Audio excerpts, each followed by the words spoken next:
Good afternoon, everybody. This is Scott with Pack Rat's Attic. Just kind of want to go over a couple of things that I've been thinking about here the past few weeks. Um, there's been a lot of Second Amendment decisions come down the road here lately. Now, before I kind of go over the decisions, let's just kind of go over some basics on how to understand the Supreme Court's rulings. Now, being this, I am not a lawyer. I've never studied law, but I get this information from various lawyers that I've watched on YouTube, such as Mark Smith and um, Washington Gun Law, William Kirk. Anyway, when you read a decision from the Supreme Court, the two most important parts of it is the introduction, where they explain who the plaintiffs are and what the case is. This sets the tone for the whole decision. Then the other important part is the conclusion. The conclusion gives the synopsis of basically everything that they decided. So usually it'll say something like, we agree with this in part, or we find this law unconstitutional, or various wordings. Now, in the middle there is what they refer to as dicta. Dicta is basically how the court as a whole has come to that decision. Now, not saying that dicta is not important. It is actually very important. Dicta will say, for example, why the court found a law unconstitutional.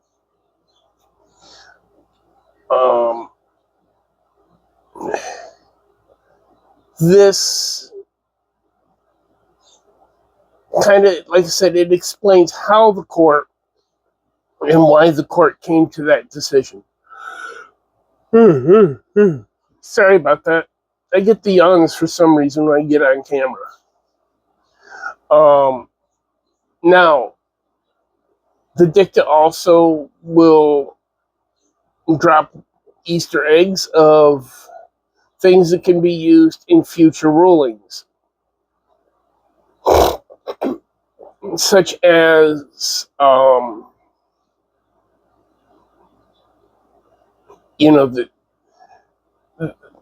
they explain why it is unconstitutional, and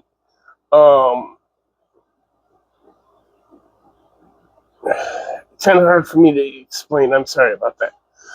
The other part that's really important is the opinions. There's two types of opinions. There's the consenting opinions, and then there are the dissenting opinions. Now, consenting opinions are opinions that the judges that agree with the ruling, good or bad, how that particular judge came to agree with the ruling.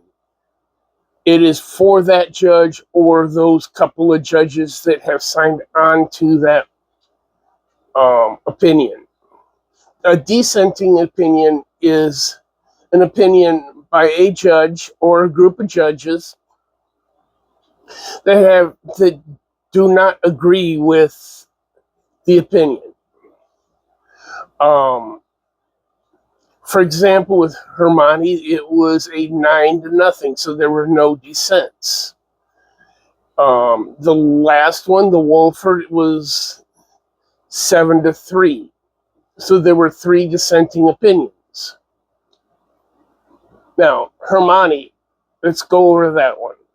Hermione was a case. It was on a person who admitted that they smoked marijuana every other day or on a frequent basis, and they were in possession of a firearm. Now, Hermione was not exactly the nicest person. He had quite a bit of baggage, but however, that was not in the claim. It was not in the court case. So whatever Mr. Hermione was or is was irrelevant. Mr. Hermione could have been a 10-time serial killer, but because he only sued for on the possession of the marijuana and the firearm, that's all that could be brought up in front of the courts. Um, people say, well, normal court cases, non-Supreme Court cases, how can they charge somebody with, let's say, a DUI? Well, in the trial, all they can bring up is that particular incident. The guy could have had 10 DUIs, but during the trial phase, you can't bring that up. You can only bring that up during the sentencing phase. And that's only to decide the sentence, not guilt or innocence. So with Mr. Hermione, that was the case. All they could bring up was, yes, Mr. Hermione smoked weed. Yes, Mr. Hermione had a firearm, I believe it was a Glock 19.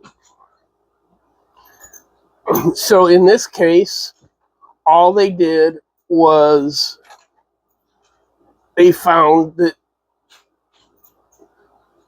there is no text, history, or tradition, according to Bruin and to McDonald,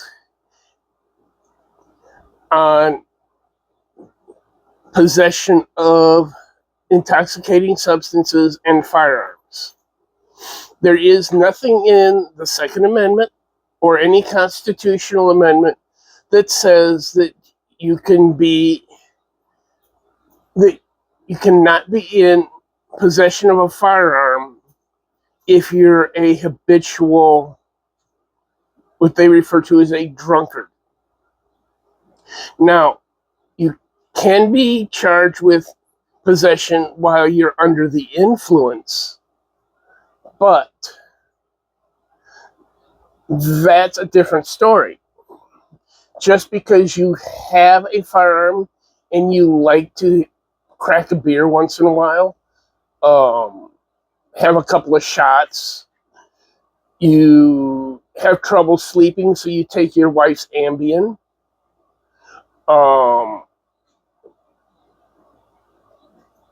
you are in severe pain, so you decide that you're going to take your wife's or husband's Tylenol 3 because you twisted your knee or ankle.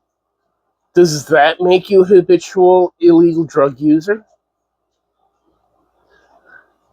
That's a good question. And that's something the courts can answer. I can't answer that question because, A, I'm not in the courts. And, oh, come on, Sarah. Sorry about that. My puppy's being a love bug.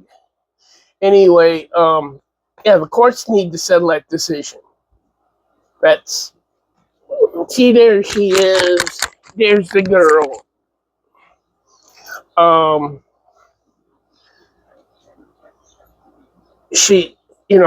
The courts are the ones that make that kind of decision.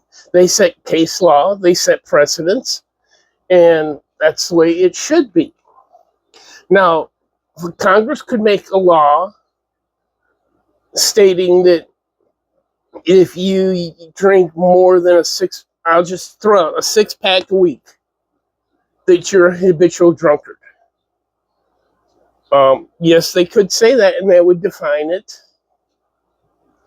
I don't see them doing it because, honestly, how many of the congressmen and women like to have their adult beverages. Quite a few of them. Just ask Nancy Pelosi. Now, let's go over Wolford. Wolford, they refer to the law in Hawaii as the vampire law. Vampires, you have to be invited in for them to come into your house. Now, this is opposite of what is normal in almost everywhere else. And that's also kind of I see it as in violation of one of the basic principles of American law. They're saying you're guilty before you're innocent.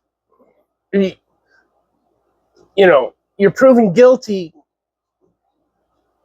you know, in American law, you're innocent until proven guilty. Wolford, was a huge mistake by Hawaii. It was in response to Bruin, which Bruin said that you must issue concealed carry permits, but they were saying, well, okay, fine, I have to issue a concealed carry permit. We're just going to make it invalid no matter where you go.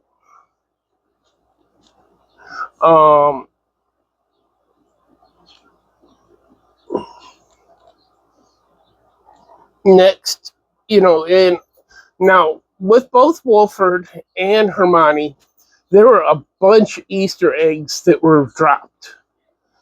The judges didn't necessarily say anything about gun bans, magazine bans, things like that, but they dropped a lot of Easter eggs.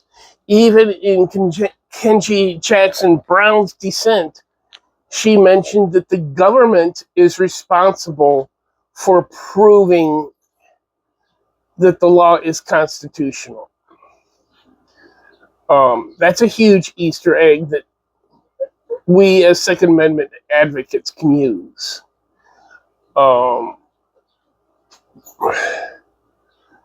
Judge Alito, I already mentioned one out from him on Hermione.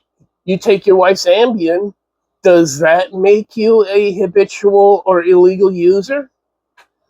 They went into the history of our founding fathers. They liked their booze. I mean, even George Washington was a distiller. He made moonshine. George Washington drank 3 or 4 glasses of wine with dinner. Thomas Jefferson did the same thing. Where were most of the meetings for the U.S. Constitution and the founding papers for the country? Taverns over a pint, or 2, or 3, or 4. So, they were well aware of intoxicating substances. Of course, it's nothing like the intoxicating substances that are nowadays. I mean, they didn't have the fentanyl and the heroin and methamphetamines and things like that. But, I wouldn't be surprised if somebody smoked a little of the wacky tobacco, because it grew wild here in the United States.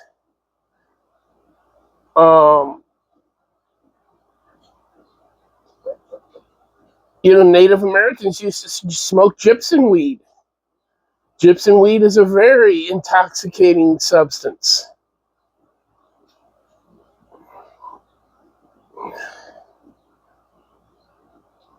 So in Hermione, I really haven't read everything in it, and in all honesty, I'm not that up on all the legalese. But I do believe that Hermione Wolford is setting stages for some serious Second Amendment um, rulings coming up. Um, I do believe that, well, I do know that there's actually already been some cases that have had new briefs written already since Wolford was released, citing to Wolford.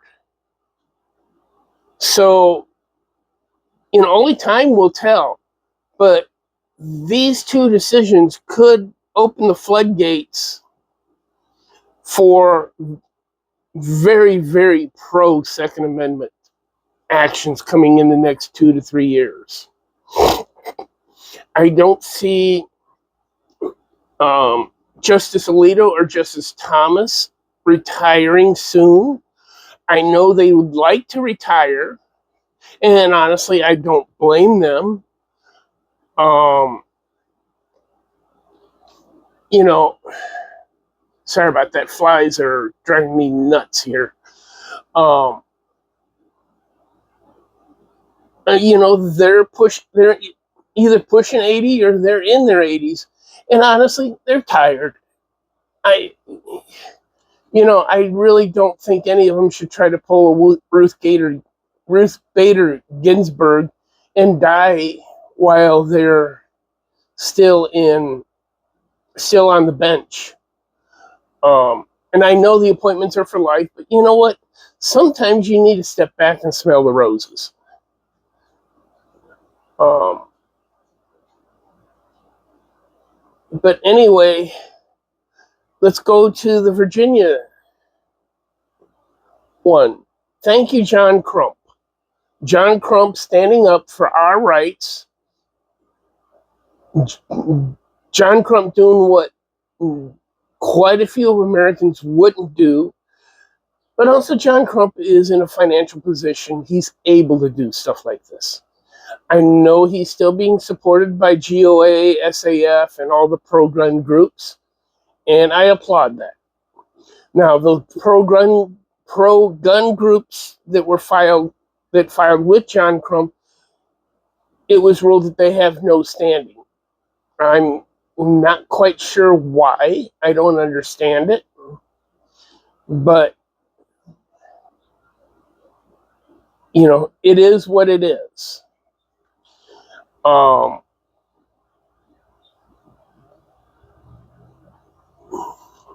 but the good thing is these pro-gun groups have gotten smart, and when they do a lawsuit such as this, they ask for a named plaintiff.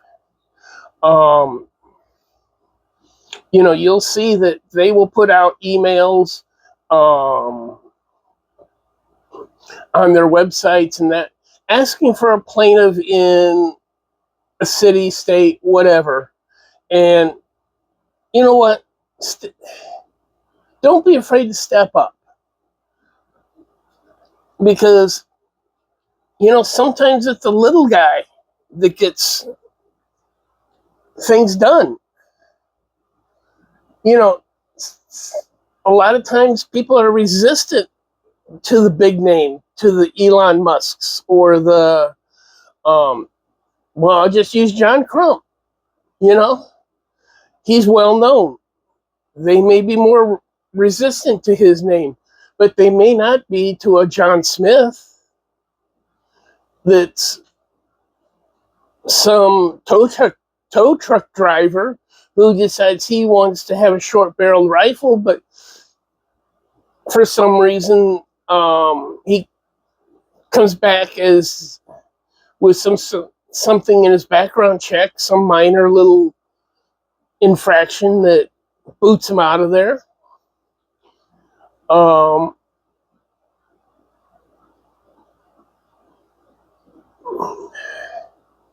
So you never know. So Just something to think about. And this is also, Rich from Unloaded Media watches this tonight, because I know he's doing a live stream basically on these subjects. I know he's doing also on immigration. There were some great decisions on immigration. Temporary status is just that, temporary protected status. You're temporarily protected for time to get your affairs together. If you fail to get them together within the allotted time, then I hate to say this, bye. Pack your stuff up and move back to where you came from. I know that sounds cruel, but it's honest. So if anybody has any questions, comments, statements, please like, share, subscribe, comment down below. I really like to hear people's thoughts on this. I don't see people commenting enough. Please comment.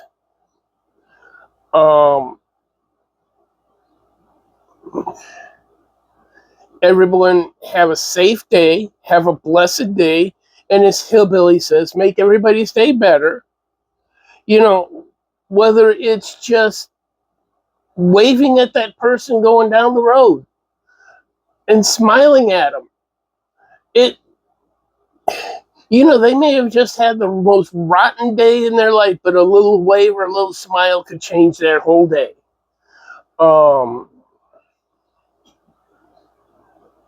Don't be afraid to help your neighbor.